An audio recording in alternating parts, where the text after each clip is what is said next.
Hello everyone, स्वागत है आप सभी का मेरे चैनल मिथिला फूड में। मैं हूं संचिता कर्ण।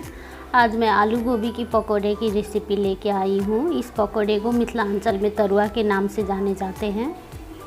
चलिए तो अब ज़्यादा देरी नहीं करते हुए रेसिपी स्टार्ट करते हैं। फूल गोभी की तरुआ बनाने के लिए यहाँ पे हमने ले लिया आधा किलो वाला एक फूल गोभी। इसे हमने छोटे छोटे पीस में काट लिए हैं, देख सकते हैं। इसे पहले साफ़ से हमने धो लिए हैं, उसके बाद रख लिए एक प्लेट में। इधर हमने ले लिए है एक बर्तन, उसमें हम रख लेते हैं एक छोटी कटोरी से 1 कटोरी चावल का आटा, साथ में आधा कटोरी मैदा की जगह आप चाहे तो बेसन भी डाल सकते हैं। आधा चम्मच से थोड़ा सा कम हल्दी पाउडर, आधा चमची जीरा धनिया मिक्स किया हुआ पाउडर, 1/4 चम्मच मिर्ची पाउडर, साथ में 1 चमची डाल लेते हैं नमक कम या ज़्यादा अपने स्वाद के अकॉर्डिंग आप रख सकते हो। आधा चमची अजवाइन आप चाहे तो स्किप भी कर सकते हैं यदि इसका फ्लेवर पसंद ना हो तो, पर रखने से और भी अच्छा होता है। साथ में डाल लेते हैं आधा गिलास पानी। उसके बाद इसे हम चमचा से एक बार अच्छी तरह से मिक्स कर लेते हैं। यहाँ पे हमने बैटर को अच्छी तरह से मिक्स कर लिया है, देख सकते हैं। इसका थिकनेस ना ये ज़्यादा पतली है और ना ज़्यादा गाढ़ी है, इतना ही होना चाहिए पकौड़ा बनाने के लिए। यहाँ पे हमारा बेसन तैयार हो चुका है पकौड़े के लिए। अब हम इसमें रख लेते हैं गोभी, जो हमने काट के पहले से ही धो के रखे हुए थे। अब इस फूल गोभी को हम अच्छी तरह से बेसन में डिप कर लेते हैं, जिससे कि बेसन इसमें अच्छी तरह से कोट हो जाए। फूल गोभी को यहाँ पे हमने अच्छी तरह से बेसन में कोट कर लिया है। अब इधर हम गैस पे रख दिए एक कढ़ाई गर्म होने के लिए। कढ़ाई अच्छी तरह से गर्म हो जाने के बाद इसमें हम डाल लेते हैं तेल। कढ़ाई में तेल डाल लेने के बाद इसे हम अच्छी तरह से गर्म होने देते हैं। उसके बाद हम एक एक करके बेसन में डिप करते हुए यहाँ पे फूल गोभी डाल लेते हैं तेल में। पकौड़े को तलते समय ध्यान रखें कि तेल खूब अच्छी तरह से गर्म रहनी चाहिए, नहीं तो इसका बेसन जो है कढ़ाई में चिपक जाते हैं और अच्छे नहीं बनते हैं। इसलिए इस बात का विशेष ध्यान रखें। तेल खूब अच्छी तरह से गर्म हो जाने के बाद ही इसमें पकौड़े डालें। यहाँ पे हमने एक एक करके सारे पकौड़े को तेल में डाल लिए हैं, एक बार में जितना मैनेज हो सका। अब हम इस पकौड़े को 3 से 4 मिनट के लिए छोड़ देते हैं, गैस का फ्लेम मीडियम करके, जिससे कि ये अंदर तक पके। 3 से 4 मिनट के बाद इसे हम दूसरी साइड से पलटा लेते हैं। पकौड़े को पलट लेने के बाद इसे हम इस साइड से भी 2 मिनट के लिए अच्छी तरह से फ्राई होने देंगे, जिससे कि ये कच्चा ना रहे। फूल गोभी की पकौड़े फ्राई करते समय 8 से 10 मिनट का टाइम लग जाता है, तभी ये दोनों साइड से अच्छी तरह से पक जाता है। यहाँ पे इस पकौड़ी को फ्राई करते हुए 10 मिनट के लगभग हो गए हैं, देख सकते हैं। ये दोनों तरफ से गोल्डन ब्राउन हो गया और अच्छी तरह से ये सिक चुके हैं।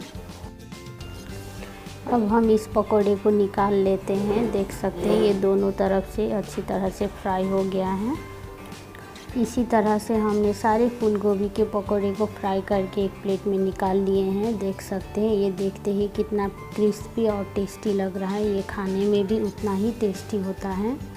अब हम इसी बेसन में डिप करके आलू के पकौड़े भी बना लेते हैं। देख सकते हैं आलू को यहाँ पे मैंने ज़्यादा मोटा और ना ज़्यादा पतला काटा है। आलू का पकौड़ा बनाने के लिए आलू को इतना ही मोटा काटे। अब इसे हम एक एक करके बेसन में डिप करते हुए डाल लेते हैं तेल में। इसी तरह से आलू सबको हमने बेसन में डिप करके तेल में डाल दिए हैं। अब इसे हम 2 मिनट के लिए एक साइड से फ्राई होने देते हैं, उसके बाद हम पलट लेंगे। 2 मिनट के बाद देख सकते हैं इसका कलर थोड़ा सा चेंज हो गया है। अब हम इसे दूसरी साइड से पलटा लेते हैं। आलू के पकौड़े बनने में ज़्यादा टाइम नहीं लगता है, ये 4 से 5 मिनट में बन जाते हैं। इसे हम पलटा लेने के बाद इस साइड से भी 2 मिनट तक अच्छी तरह से गोल्डन ब्राउन आने तक फ्राई होने देंगे। 2 मिनट के बाद देख सकते हैं इस पकौड़े में दूसरी तरफ से भी अच्छी तरह से गोल्डन ब्राउन हो चुका है, ये दोनों तरफ से अच्छी तरह से पक चुका है। अब हम इसे निकाल लेते हैं। यहाँ पर आप वीडियो में देख सकते हो ये आलू के पकोड़े के कितने सुंदर गोल्डन कलर आया हुआ है और ऊपर से ये बहुत ही क्रिस्पी बना हुआ है। अब इस पकोड़े को भी हम रख लेते हैं उसी प्लेट में जिसमें हमने गोभी का पकोड़ा रखा था। यहाँ पर हमारा गोभी और आलू के दोनों ही पकोड़े बनके तैयार हो गए हैं। देख सकते हैं ये ऊपर से कितना क्रिस्पी बना है। एक फूल गोभी के तो पकोड़े को हम तोड़ करके भी दिखा देते हैं। ये ऊपर से क्रिस्पी और अंदर से बहुत ही सॉफ्ट है। देख सकते हैं ये अंदर से बिल्कुल भी कच्चे नहीं है, खूब अच्छी तरह से पक चुका है। इस तरह से फूल गोभी के तोड़ा बहुत ही टेस्टी बन के तैयार होते हैं। एक बार ये रेसिपी ज़रूर ट्राई करें। इस पकोड़े को हमने निकाल के रख लिए हैं एक प्लेट में, साथ में टमाटर का चटनी। इसके साथ में ये पकोड़े बहुत ही अच्छे लगते हैं। वैसे तो इस पकोड़े को आप किसी चीज़ के साथ में भी सर्व करके खा सकते हैं। ये खाना नाश्ता सब में बहुत ही टेस्टी लगता है। यहाँ पर हमारा गरम गरम आलू और गोभी के पकोड़े बनके तैयार हो गए हैं खाने के लिए। इस रेसिपी को एक बार ज़रूर ट्राई करें और कैसी लगी रेसिपी ये कमेंट में हमें ज़रूर बताएं। ये पकोड़े मिथिलांचल के बहुत ही फेमस रेसिपी है। सबको ये बहुत ही पसंद आते हैं और हर घर में हर पूजा पाठ में ये बनाई जाती है स्पेशली।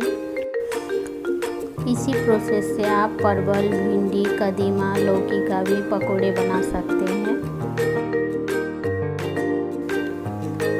यदि इस चैनल पर नए हैं, चैनल को अभी तक सब्सक्राइब नहीं किए हैं तो प्लीज़ चैनल को सब्सक्राइब करें। रेसिपी अच्छी लगे तो वीडियो को लाइक करें, अपने दोस्तों सब में भी ज़रूर शेयर करें। ये वीडियो देखने के लिए सभी लोगों को बहुत बहुत धन्यवाद। अब हम फिर से मिलेंगे।